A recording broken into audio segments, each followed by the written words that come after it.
So hello guys, welcome back to Shalini academics. मेरा नाम शालिनी वर्मा है और मैं लौट आई हूँ एक और इंटरेस्टिंग वीडियो लेके। सो गाइस, हम बात करने वाले हैं physical education class 11th unit 1 के बारे में। सो जैसे कि आप सभी जने जानते हैं कि एग्जाम बहुत पास है, तो मैंने क्या करा है ना, मैंने आपके लिए एक सफल सीरीज बनाई है जिसमें मैंने वन शॉट वीडियोस डाल दी हैं। अब आपने करना क्या, इन वीडियोस को देखना है। अगर आप ये वीडियोस को करके जाते हैं, आपको कहीं और से पढ़ने की जरूरत नहीं है, आपके काफी अच्छे मार्क्स बन जाएंगे फिजिकल एजुकेशन में। इस सफल सीरीज को आप एंड तक जरूर देखना। वन शॉट बहुत ही कम टाइम में हम कवर करेंगे इन सीरीज को और इम्पोर्टेंट समझेंगे जो चैप्टर्स में से क्वेश्चंस बनते हैं। तो चैप्टर का नाम है changing trend and career in physical education. ठीक है, क्या क्या चीजें हम पढ़ने वाले हैं, तो ये आपका कंटेंट है। इसमें हम कॉन्सेप्ट के बारे में समझेंगे, एम ऑब्जेक्टिव फिजिकल एजुकेशन के। ठीक है, development of physical education in India post independence. Next है changing trend in sports, playing surfaces, wearable gears, sports equipment and all. Career options क्या क्या है, खेलो इंडिया, फिट इंडिया प्रोग्राम क्या क्या है, तो हम ये सब चीजें समझेंगे। अब इसमें जो सबसे इंपॉर्टेंट टॉपिक है विच इज दिस, ठीक है, फिजिकल एजुकेशन है आपका, पहली बार इंट्रोड्यूस हुआ है तो इसकी डेफिनेशन और इसके ऑब्जेक्टिव आने बनते हैं। नेक्स्ट जो आता है वो आता है कि क्या क्या करियर अपॉर्चुनिटीज हैं भाई, क्या क्या आप कर सकते हो अगर आप फिजिकल एजुकेशन ऑप्ट करते हो तो कहाँ कहाँ जा सकते हो। और खेलो इंडिया और फिट इंडिया, ये बहुत जरूरी क्वेश्चन है, ये एग्जाम में आते हैं। सो गाइस, हमारा पहला टॉपिक है कॉन्सेप्ट ऑफ फिजिकल एजुकेशन। तो इसमें क्या होता है ना, ये फोकस करता है एक इंसान की फिजिकल फिटनेस पे, मोटर स्किल्स पे, इमोशनल वेलबींग पे। यानी कि एक इंसान फिजिकली, मेंटली, सोशली फिट हो जाए, इन सब चीजों का ध्यान जो है वो फिजिकल एजुकेशन में रखा जाता है और ये एक एजुकेशन का ही पार्ट है। इसकी डेफिनेशन समझते हैं तो अच्छे से समझ आएगा। Physical education is a systematic approach of an individual towards learning through movement. तो इसमें इंसान जो है वो मूवमेंट के थ्रू सीखता है। It is a part of education, कि एजुकेशन का पार्ट है जो कि फोकस करता है किस किस की डेवलपमेंट पे, physical fitness, motor skills, emotional wellbeing.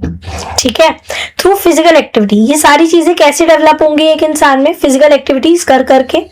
ठीक है, स्पोर्ट्स के थ्रू या गेम्स के थ्रू। फिजिकल एजुकेशन में हम क्या कर रहे हैं, एक इंसान को फिजिकली, मेंटली और सोशली फिट बना रहे हैं फिजिकल एक्टिविटीज के थ्रू, और उसी चीज को हम बोलते हैं फिजिकल एजुकेशन। आगे मूव करते हैं, इसके ऑब्जेक्टिव्स क्या क्या हैं। तो देखो यहाँ पर 6 ऑब्जेक्टिव हैं। पहला है neuromuscular, physical development, social development, emotional development, mental development and motor skills development. इनके बारे में समझते हैं। सो objective of physical education, neuromuscular development. इसमें क्या होता है ना, इसमें आपकी जो नर्वस सिस्टम है और मसल्स हैं वो साथ में काम करती है। एग्जाम्पल समझते हैं, अच्छे से समझ आएगा। एक एग्जाम्पल से समझते हैं। आप फुटबॉल खेल रहे हो, आपने देखा कि बॉल आ रही है, ठीक है, तो अब आपकी आईज ने वो चीज देख ली।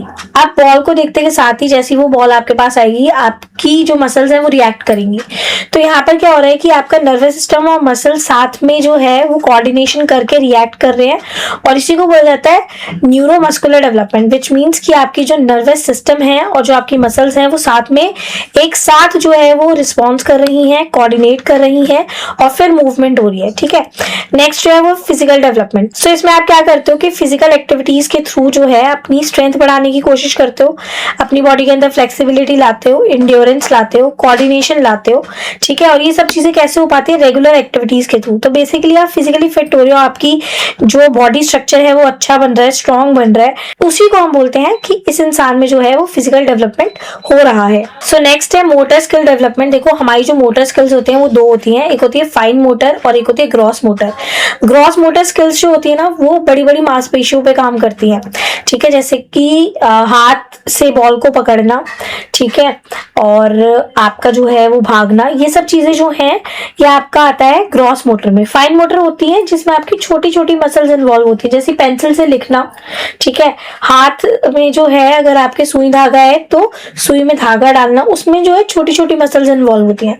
तो यहाँ पर ये दे रखा है कि ना एक इंसान जो है वो सीखता है, क्या क्या सीखता है, मोटर स्किल्स जैसे कि भागना, कूदना, फेंकना और बैलेंस करना। सोशल डेवलपमेंट मतलब होता है फ्रेंड्स बनाना। तो आप जैसे कि जानते हो कि अगर हम किसी भी स्पोर्ट्स में एंगेज होते हैं, बहुत सारे लोग होते हैं जिनके साथ हम गेम खेल रहे होते हैं, तो वहां पर बहुत मैटर करता है कि आप टीम वर्क कैसा कर रहे हो, आप उनके साथ कोऑपरेट कैसे करते हो। ठीक है, लीडरशिप क्वालिटीज कैसी हैं, आप दूसरों के प्रति एम्पैथी रखते हो या नहीं रखते हो। तो आप अपना सोसाइटी में बिहेव करना सीखते हो, आप अपने फ्रेंड्स बनाते हो, आप अपना फ्रेंड सर्कल को बड़ा करते हो और बहुत सारी चीजें उनको सिखाते हो और उनसे सीखते भी हो। इमोशनल डेवलपमेंट होता है कि आप क्या कर रहे हो, आप इमोशनली स्ट्रांग हो रहे हो।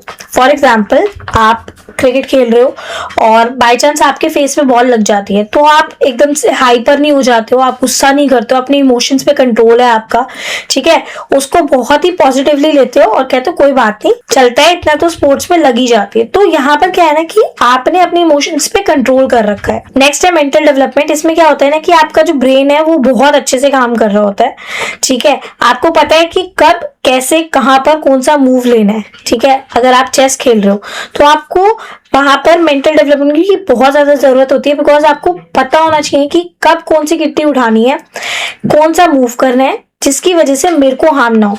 और सिर्फ चेस में ही नहीं बल्कि हर स्पोर्ट्स में कहां पर कौन सा शॉट मारना है, कितनी स्पीड से होना चाहिए, क्या इंटेंसिटी होनी चाहिए, ये सब चीजें जो है हम मेंटली कैलकुलेट करते हैं, ठीक है। सो नेक्स्ट टॉपिक है हमारा development of physical education in India post independence. तो फिजिकल एजुकेशन में क्या क्या बदलाव आए हैं जब हमारा इंडिया आजाद हो गया उसके बाद। सो पहली चीज तो ये कि इसकी जो जर्नी शुरू हुई थी वो 1948 में हुई थी। ताराचंद कमेटी को फॉर्म करा गया था। इस पे 1 मार्कर का एमसीक्यू भी पूछा जाता है। 2 साल के बाद 1950 में central advisory board of physical education को स्टैब्लिश करा गया।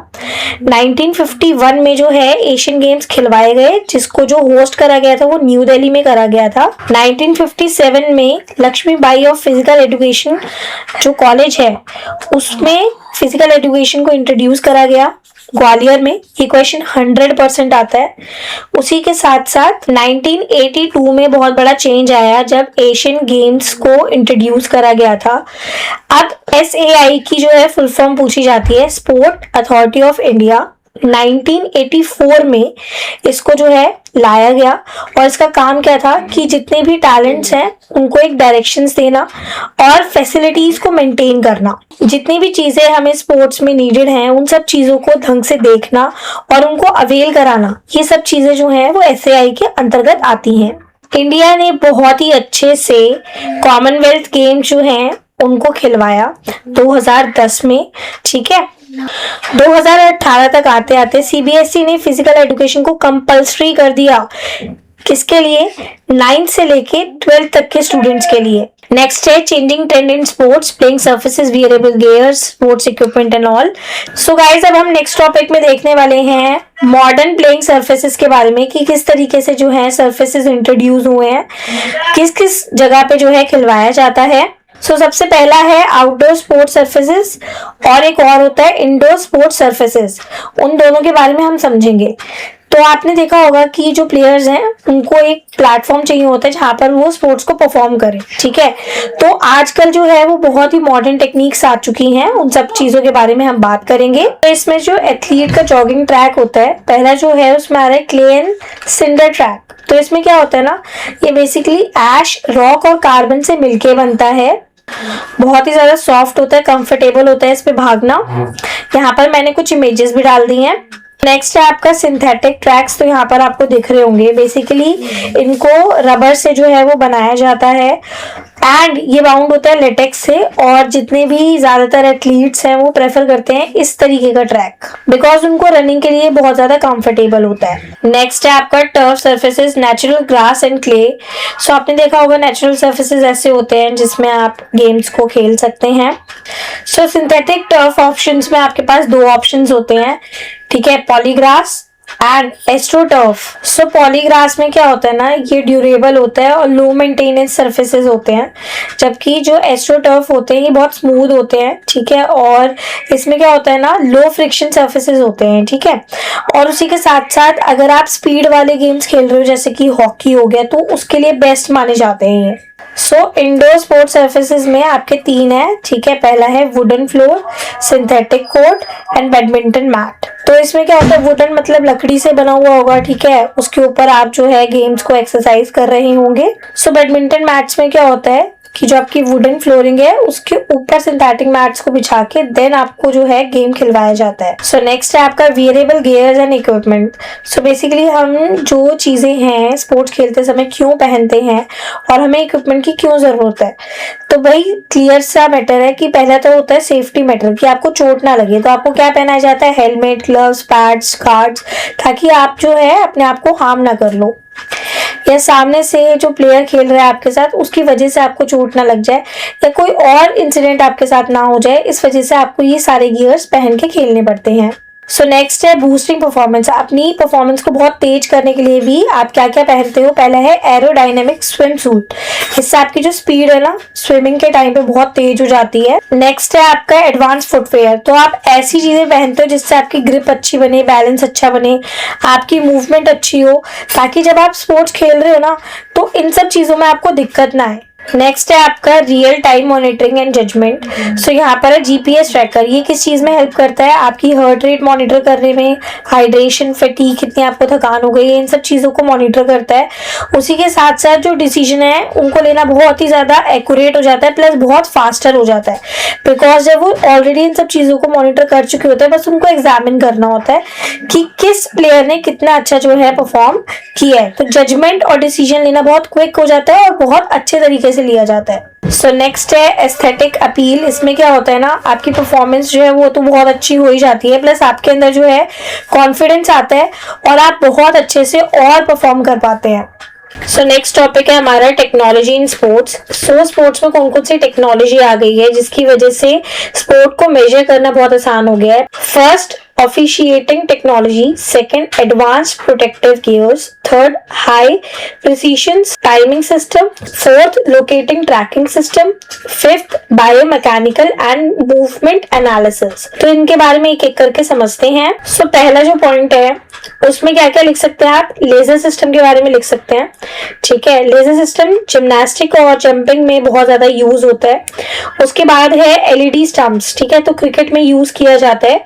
नेक्स्ट है वीडियो एनालिसिस सिस्टम। बार बार स्लो मोशन में चीजें देखी जाती हैं। ठीक है, क्रिकेट के टाइम पे ज्यादा यूज होता है कि कहाँ पर जो है वो हिटिंग हुई है, किस डायरेक्शन में जो है बॉल गई थी, कहाँ लगी थी, इन सब चीजों को चेक करते हैं। नेक्स्ट है एडवांस्ड प्रोटेक्टिव गियर्स। तो इसमें आप बात कर सकते हो क्रिकेट हेलमेट के बारे में। देखो क्रिकेट हेलमेट जो है वो पहले से बहुत ही ज्यादा एडवांस हो गया है। अब जो है आपका फुल फेस प्रोटेक्शन होता है कि जो क्रिकेटर है उसको चोट ना लग जाए।